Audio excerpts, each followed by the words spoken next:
Tinuldukan na ni Vice President Sara Duterte ang issue sa hinihiling nitong confidential fund para sa Department of Education at sa Office of the Vice President.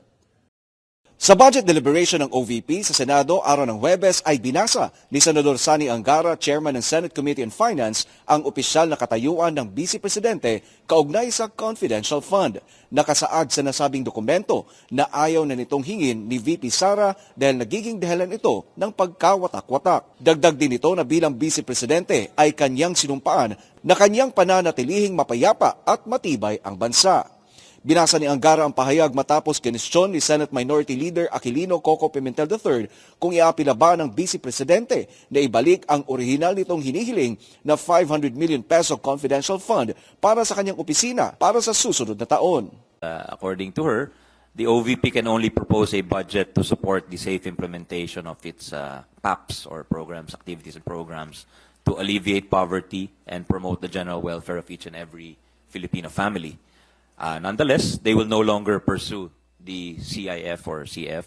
And the reason why is because it is seen to be divisive, and as the Vice President, she swore an oath to keep the country peaceful and strong.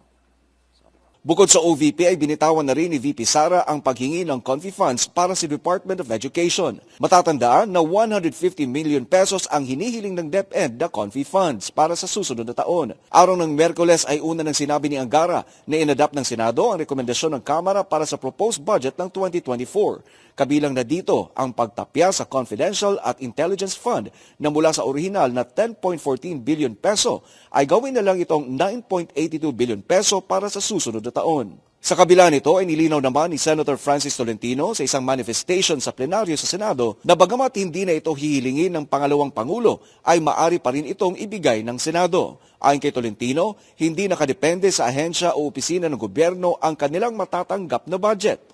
Paliwanag ni Senator Tol na batay sa konstitusyon ang panukalang budget na nanggaling sa Kamara ay maaari pa ring amyendahan o baguhin ng Senado. Perhaps the minority leader, with all due respect, should be reminded that budget proposals coming from the House, going to the Senate may propose or concur with amendments. That would be the operative words coming from the Constitution itself. So it's no longer lodged with the Office of the Vice President, but the decision should come from this chamber, Mr. President.